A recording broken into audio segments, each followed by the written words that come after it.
Let's bring Wallace, Shawn out to the stage!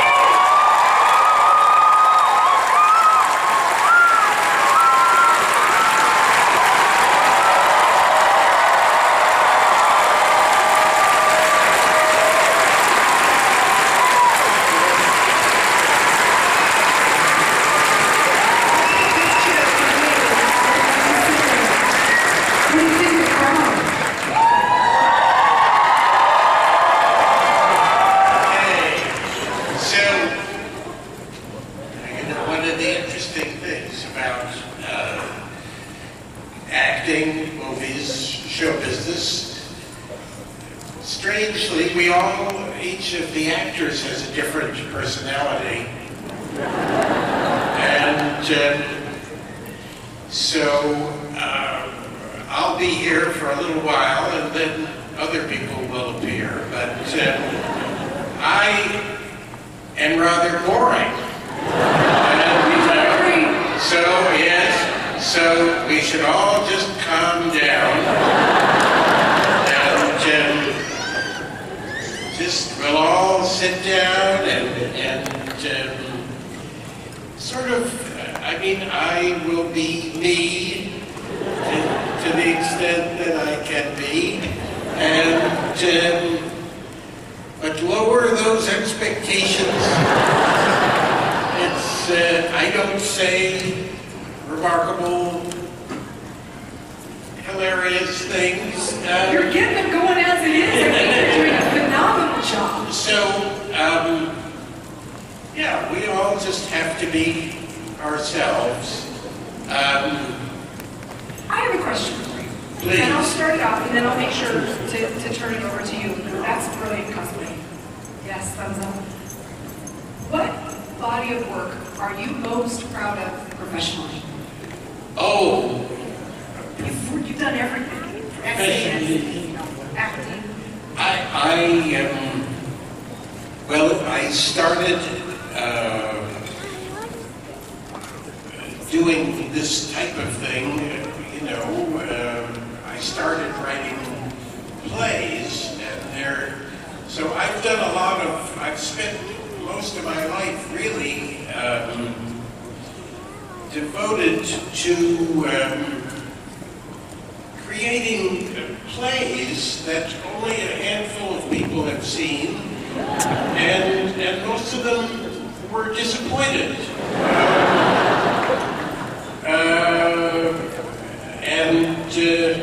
It's a strange way to spend your life, but for me, I still really think of acting as a kind of strange job that I've taken on the side of my actual life. But it turned out that some of the things I've done as an actor have amused quite a few people. And so I've been paid for doing that. And I'm very lucky and very grateful, and of course it's very enjoyable to be an actor. But when I look back on my life, I haven't literally died yet, but I'm on the brink there for sure.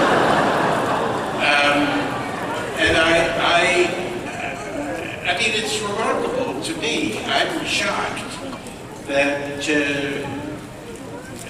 really most of my thoughts have been focused on these rather strange plays that in some cases almost no one has liked.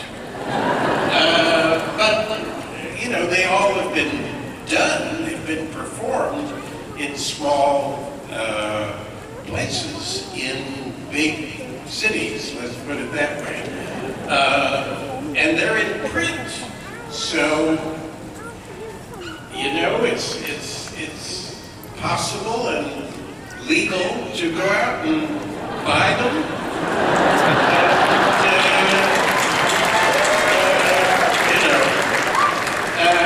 Read them and you know, but I mean, I'm not recommending it because, and I don't recommend it to most people that I know, or even people that are very friendly with me that I like. You know, because actually it hurts my feelings if people don't like what I've done, and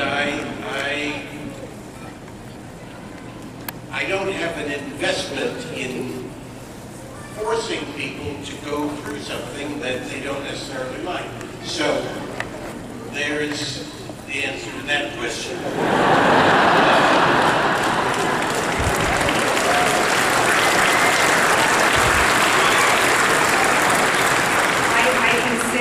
On authority that I am utterly charmed by you, and you're absolutely, and your humility as you approach this room full of people it's fantastic to have an opportunity to speak with you, and I appreciate it. I'd like to go ahead and turn it over for some questions, and I certainly want to talk to you about young Sheldon and you know, some of the other work that you've done from an acting capacity, in addition to the plays that he says you should not buy. Go ahead, sir. No, I mean, I believe in them. You know, I myself do. So I'm not saying, I'm not denouncing my past life. Just setting expectations. I believe in it, you know. Is that what you really look like? I can't tell, or is there strange lighting? That's how I look today. Oh, because there's very strange lighting here. No, it's the Friends, he is purple. If you can't see him, I have a great view of him. Welcome to Portland, and maybe we can get a little group out in the hallway later to do some auditions for some plays. You wrote for a purple character, right? It's in there. Mine as well. But it's just amazing to have you here and so many members of the cast that are going to join us in a little bit. And it got me thinking about the members of the Princess Bride cast that are no longer with us, and I was hoping that you could tell us a little bit about working with Andre. Well, he was, at the time that he, you know, worked on The Princess Bride, obviously he knew that he was growing weaker and that he wouldn't live long, because no one with his condition lives to be very old. And he was asked to do a couple of things that he couldn't do. And he had to admit, you know, I used to be able to, I would have been able to do that 10 years ago, but I can't do that now. He had never had lines before in a film. He'd been in a couple of movies, but just playing silent parts. And English was not his first language, he was French. And he was, you know, he didn't make any mistakes, because I guess that whatever the discipline of wrestling is, you learn, you know, how to, you know, if you make mistakes, you get badly hurt. And so he learned how not to do that. He was very particularly kind to me, because I was basically shocked to realize what we had to do in the scene where we were physically tied together. We were in a movie studio that, I don't know how many feet this would be, but the movie studio was higher, quite a bit higher than this room. And we were supposed to get on a little forklift and go to the top of it and pretend we were on cliffs. But, you know, I was not prepared for that.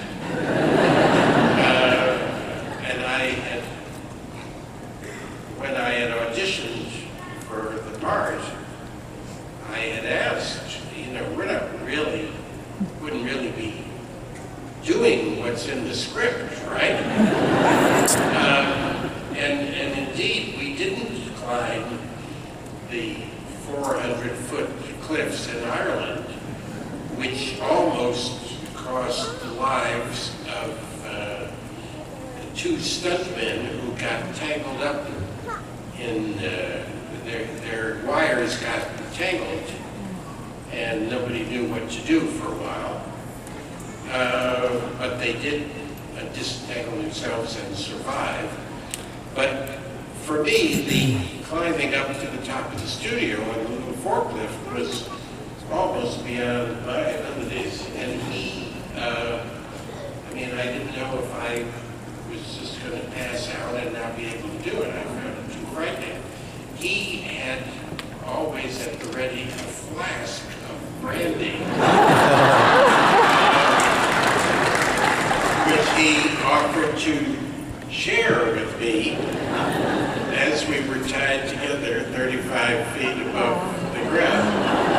So, did you? I didn't, because I thought being up there dizzy already, and it wasn't going to help, but the offer helped.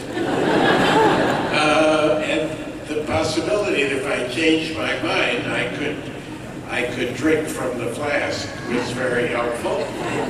And just his sweetness was very helpful. He was very, very lovable. Thank you.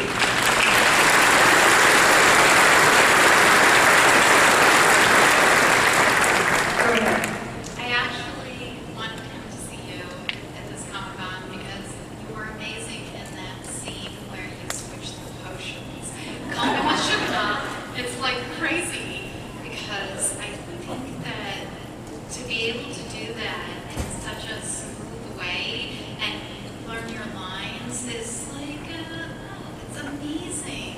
And so I'm like a really big fan of yours. So thank you so much for doing that.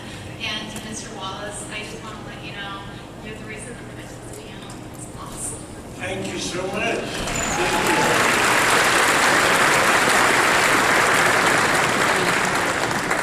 How would you contrast working on a movie set, like The Princess Bride, with some of your work in episodic television? As you know, Deep Space Nine.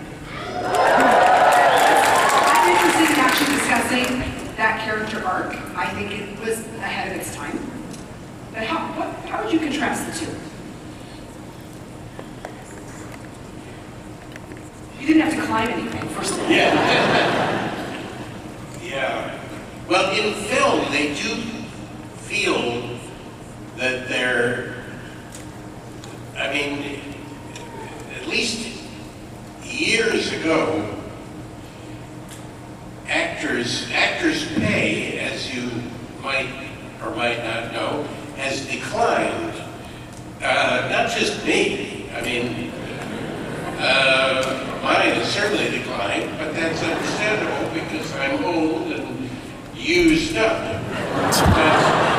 But the pay of actors in films used to be, I'm not speaking of the main character, but everybody else. They used to be paid much more, and they used to have the attitude that they could ask absolutely anything of you.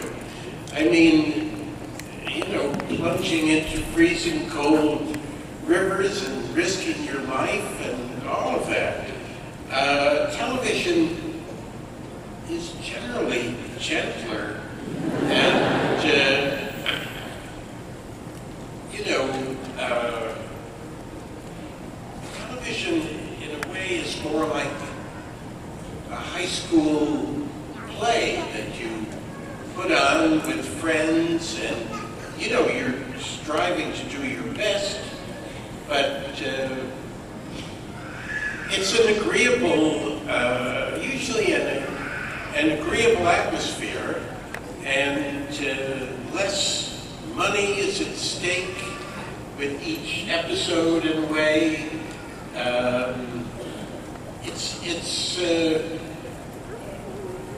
You also have, I mean, with a regular show, the characters are, you know, eventually sort of determined. And so I have never really been a regular on a TV show, but those who are know their characters so marvelously well. It's like a different, slightly different self that they just very naturally step into. Television is very agreeable. It's been my experience, really. And I'm now doing young Sheldon, which I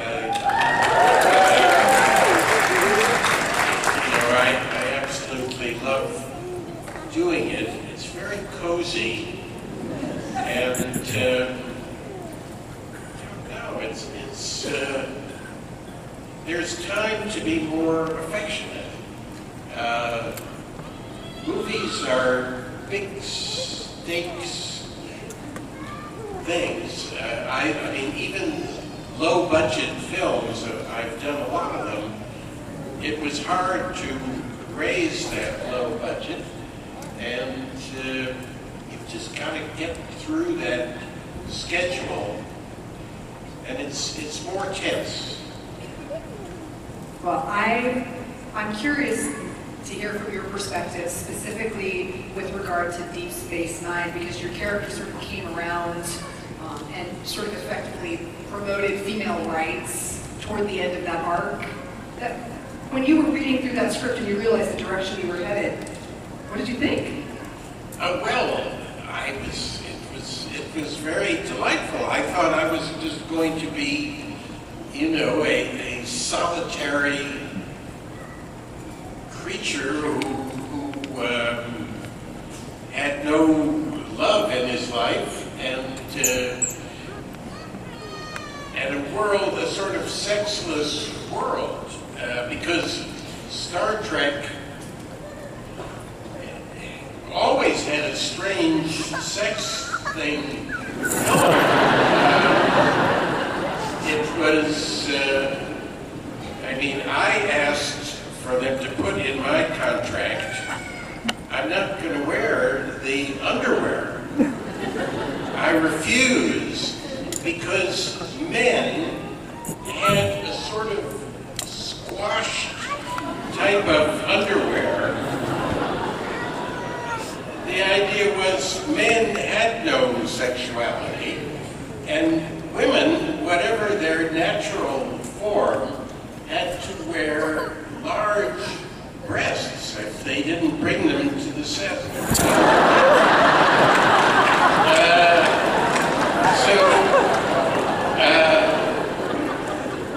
I declined to, I found it creepy to keep my end of the bargain. I said, I'm not doing that. And so to bring, and of course the idea of the Ferengis was that they were totally greedy and only interested in money. To bring love into the picture was a very radical development, and to bring the female Ferengis into the inner circle was a bold gesture. But it was but Deep Space Nine, I think, was rather subversive anyway. And we were, to be honest, funnier than some of the previous, Star Trek series. I mean, my first episode, an official actually came down from what they said upstairs to meet me, and we had a little chat, and he said, this is supposed to be serious. Star Trek is serious. Did you know that? And having never had, since I was a grown-up, I've never owned a TV, and I'm not much of an expert on television.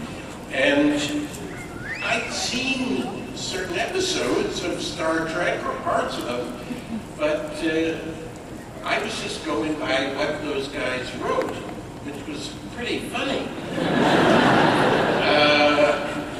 And I think I got into the middle of maybe a bit of a, I don't know, there's a documentary about Deep Space Nine, which I haven't seen yet, but those were very funny guys, and I think maybe the originators of the whole thing were upset with them, or I don't know what, but I got into the middle there.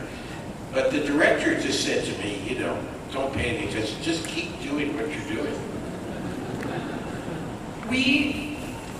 This has been an absolute treat. We got started here late because it took so long to fill the room to what is now standing capacity. So in an interest in making sure our guests have equal time, I would like to have a huge round of applause, please.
Shawn show.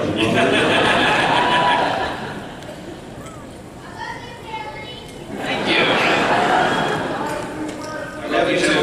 We have someone here who's asking a question, folks. Yes. Hold on. Hi. What's your name? Hi, my name's Jesse. Hi, Jesse. Hi, Jesse. I'm a big Robin Hood Men in Tights fan. Thank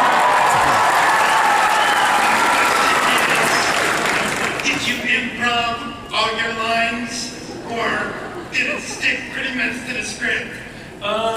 Bit of both, yeah, because Mal wrote the script, so he's very specific with his dialogue, but yeah, we got to improvise some things here and there. I think Dave Chappelle got to improvise more than I did, since he's a stand-up comedian, and Mel felt comfortable letting him just run with stuff, so yeah. But yeah, it was a lot of fun working with Mel. It was a blast every day. I can't remember a day without laughter on that set, you know. And thank you for always helping me to remember that some Robin Hoods speak with flawless British accents. Thank you.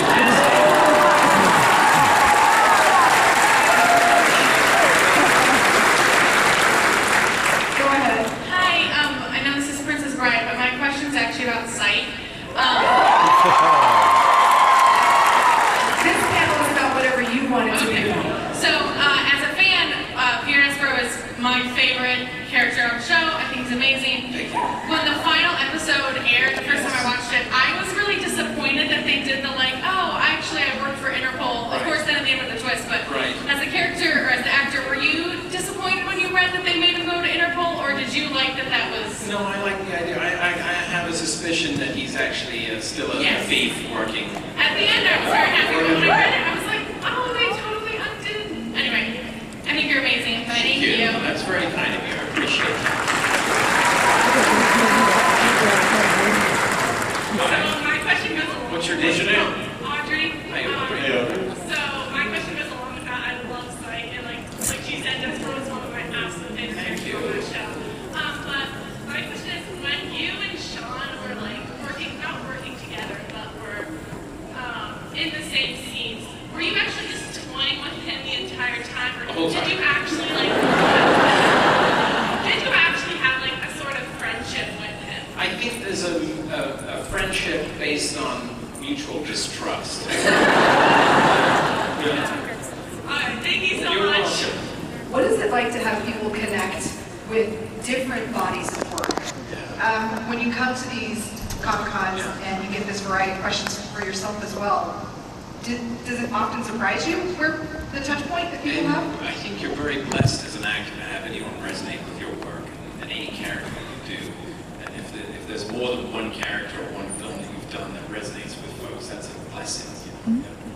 Of course, my friend Chris has got plenty of characters that resonate in their I'm also a few years older, which pads your resume. I was also on Psych, by the way. That's right. And that was a fun set. It was a really, Dule and James were just wonderful. Hilarious. Yeah. Go ahead. Hi, what's your name? I'm Nate. Hi, Nate. Hey, Nate. Hi, so I have a question about the Cliffs of Insanity sword fight scene. Sure. And that would be, how many times did you have to refilm that? And what were the biggest challenges with it? Well, the difficulty I had...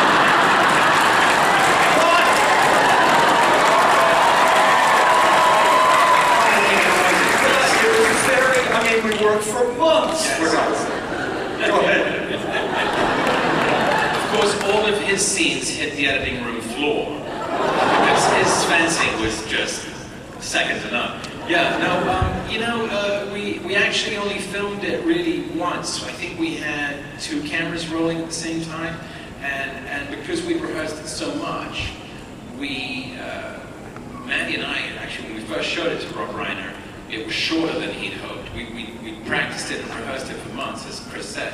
And by the time we showed it to the director, when we were finished, we were panting and covered in sweat, and we walked up to Rob like he was a teacher looking for approval. And he went, "That's it? That's all you got?" And we were shocked. We were like, what do you mean? He goes, "It's too short." So we added another, like, I think half a minute or a minute, and that's us going up the trapeze part and the tower and that whole bit. So that was all added on the day. So we went and practiced that really quickly, and that was kind of cool that we were actually versed enough to be able to do that on the spot.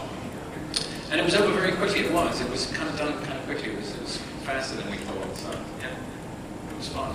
Thank you. You're welcome. Hello. My name is Alex. Hi, Alice. I've been a really big Princess Brady since I was like a child. Thank you. You're still a child. I mean, to me, you're a child. I'm almost 20.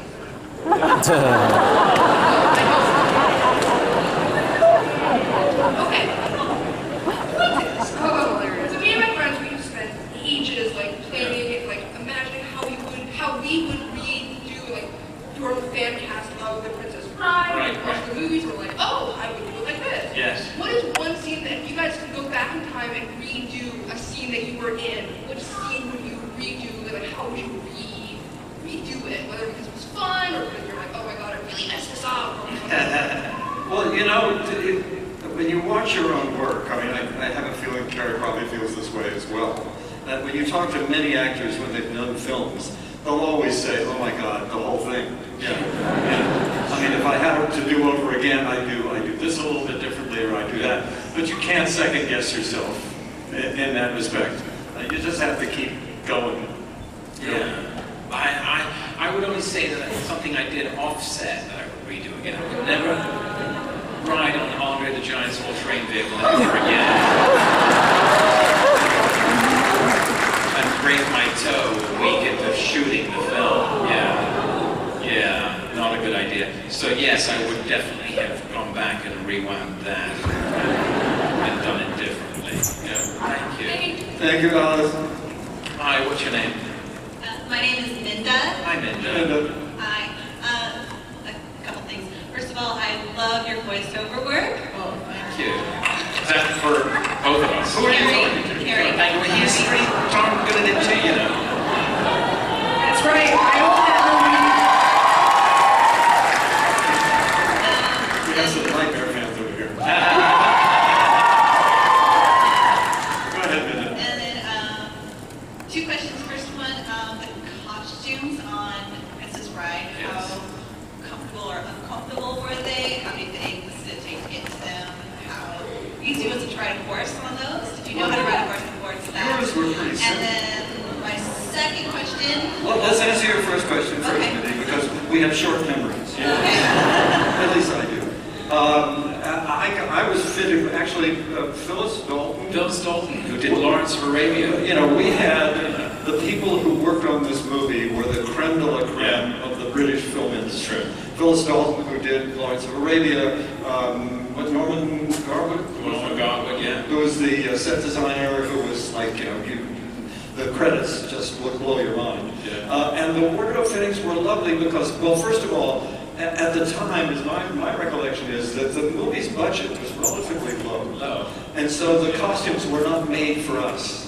They pulled the costumes from stock of whatever the English version, the British version of Western costumes. Yes. Because I was wearing somebody else's clothes basically through the whole movie. But they were amazing. The wardrobe was amazing. That's one thing the Brits do really brilliantly. Yes. One of the things they do. Very good at wardrobe. Mine were fitted, obviously, because there was nothing in the wardrobe department that they could pull from stock for the Man in Black. But so that was kind of fun. So Phyllis kind of hand designed everything for me and made it very fluffy. My suede pants were a bit tight. They had to sew them onto me every day. You know how to suede. Suede. It's really good when you're sword fighting. And my Second question. Yes. So you both have played like good guys and bad guys. I know like some actors are like the nicest people and they play like greatest bad guys, but when you get a script that's a bad guy, do you guys like that? Or do you really like playing a bad guy?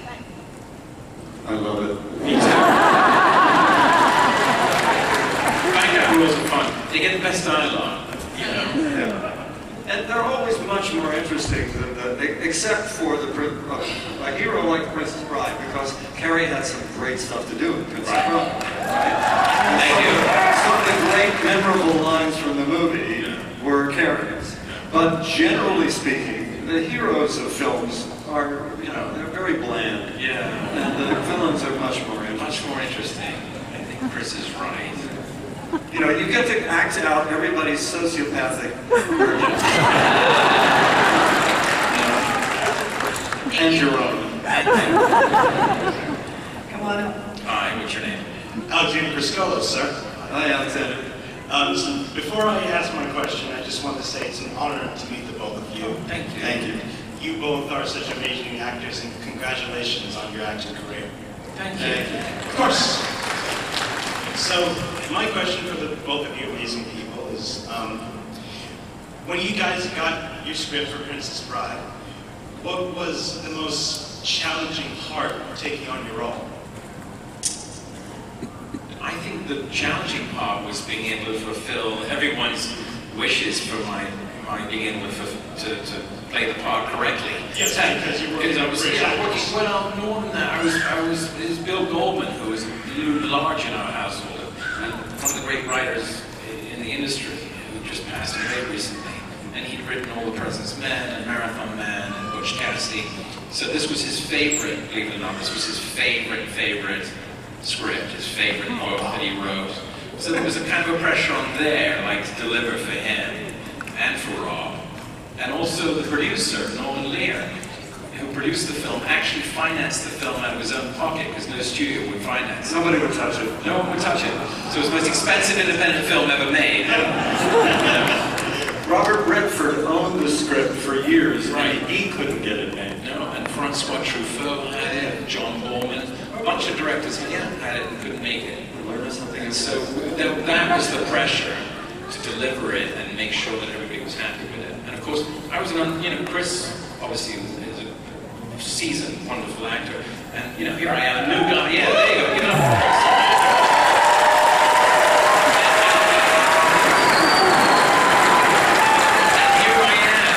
A fresh 21-year-old guy who'd done maybe 2 or 3 movies, and no studio would ever, no producer would ever finance a film of this size with an unknown actor like myself. Robin Wright had more experience than I, because she was doing a soap opera called Stand Up Opera at the time, and so she actually had more experience than I had.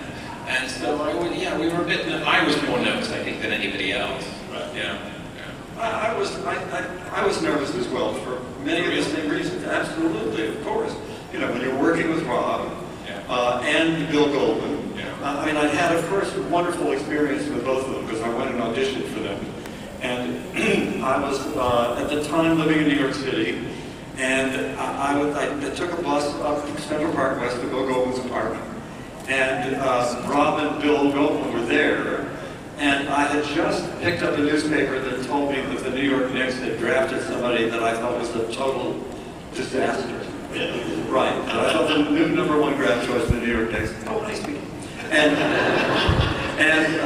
so I walked in the room, flaming mad, and just rattling off, well, how are you? Oh, I'm all right. But the Knicks drafted Kenny Walker, and I'm really pissed off. And Bill Goldman turned out to be a big fan of the New York Knicks. And so he and I started talking, and it immediately relaxed me. And so I wasn't brilliant, but I was pretty damn good.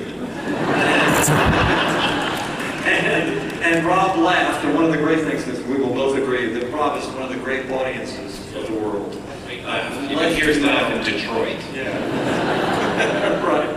So that relaxed me a great deal. But the first day of reading, was nerve-wracking. With all those wonderful actors and Billy. Yeah. Andre. And there was Bill Goldman with a pencil kind of making notes. Yeah, get rid of him. Well, here you are now. Congratulations. Thank you. We're very blessed. Believe me.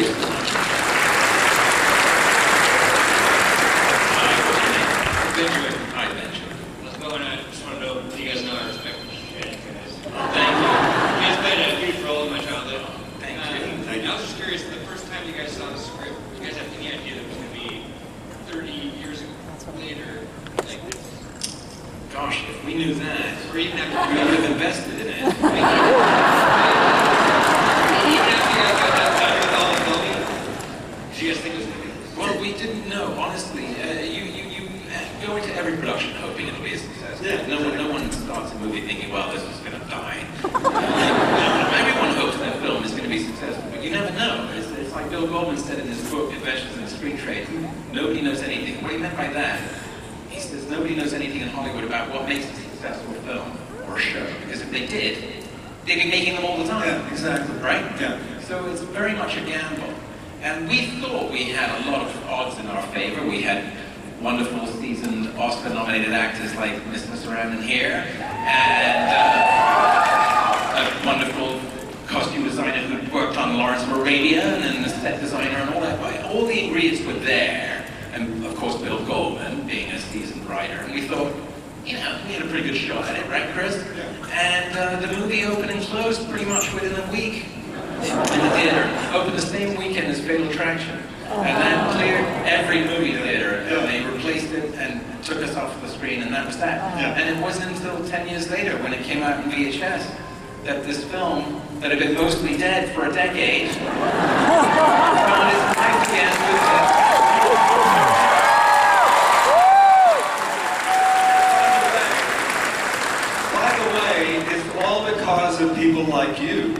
it happened. You know, one of these conventions that I went to recently, and I'd love to talk about this because the woman was so wonderful. She walked up to me and she had a dog-eared, literally falling apart at the seams, VHS of The Princess Bride. And she said, I want to tell you a story. And I said, oh, what? And she said, when this movie first came out, it was first on video, I would keep it in my purse.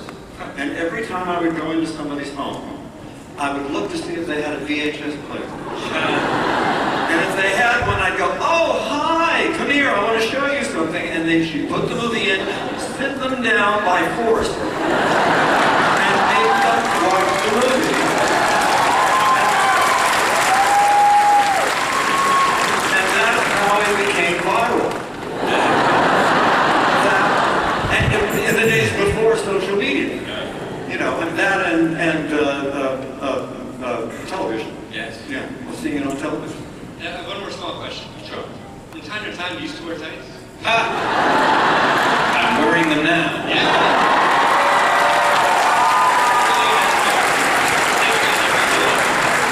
Out of curiosity, when was the moment you realized, was there you got bookings all of a sudden, or what was the moment when you realized, oh my gosh, lightning in a bottle, 10 years later? I was in a restaurant in New York, I've told this story many times, and I was ordering a hamburger or something, and the waitress said, how do you want that cooked? And I said, medium rare, and she goes, as you wish. In my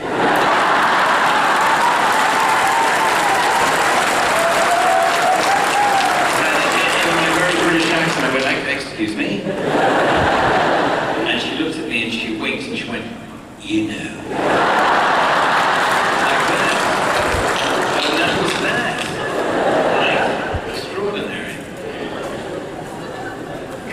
Hi, how are you? What's your name? Stephen. I say Stephen. All right.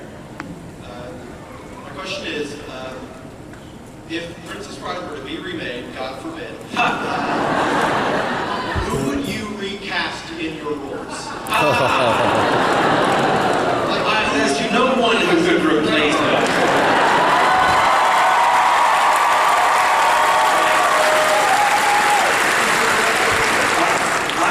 From the past who I would love to give way to, James Mason. Yes. Because I sort of modeled Humperdinck after James Mason. Yeah. But nobody's today. No. They don't exist. That's the correct answer. All right, thank you. Thank you. Just like how are you?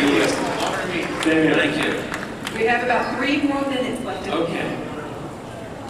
Oh, listen to that. Hello, Hi, what's your name? I'm James. Hi. What's your name?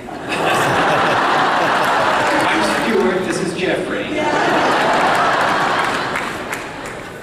And we're grilling hamburgers downstairs in the main lobby. Yes. Working with Andre, what was that like?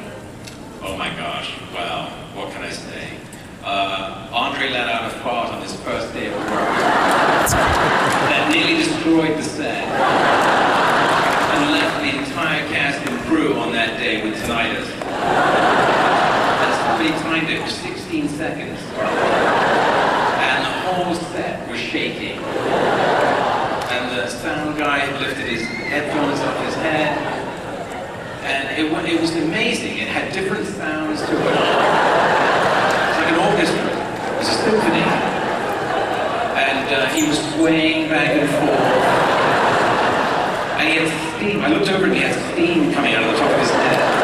It's a rare combination of air and steam. There's a lot of elements going on. Anyway, 16 seconds, I don't recommend that, trying it at home. And when it was over, you could hear a pin drop. No birds singing, nothing. Absolute silence for about 3 counties in every direction. Nothing, not a sound. And Rob Reiner, the director, broke the silence after about a minute. He goes, hey, Andre, you okay? And Andre, without missing a beat, goes, hell no, boss. First day of filming with Andre, first day. Ruined every take for us after that. I had an experience with Andre that would probably take longer than we have, but it was just about my children. dying to meet Andre. But read Cary's book. Because we share a story about Andre, a wonderful story about the children and Andre, in which he was gorgeous and wonderful. Yeah, very wonderful. Yeah. Great wind. We'll do one more question. Okay. Hi, what's your name? Michelle. Hi, Michelle. Hi, Michelle. I have one question, and that is, how does it compare to be a hero in like Princess Bride to going to a movie like Saw? Yes. Definitely different. Best follower ever. You know, I was very lucky. That was a film I came across my desk because my managers were producing it. And it was a very low budget film. They wanted to make it for about $1 million. And we shot it in 17 days. So it was like about 15 pages of dialogue a day, which was kind of fun. We had no time for more than one take, really. And when it was done, we all just went to bed for a week. But it opened to wonderful numbers. Everybody was very surprised by it. And I had a great experience. It was a very different experience. Obviously, we had a lot more time to sit around on Princess Bride, but this one was much more intense. Yeah. Cary, Chris, may I take a selfie? Of course you may, Stephanie. Can you do it with the fans as well? Yeah, Okay, so all three, everybody cheer, all right? With your arms up. Here we go. 1, 2, 3.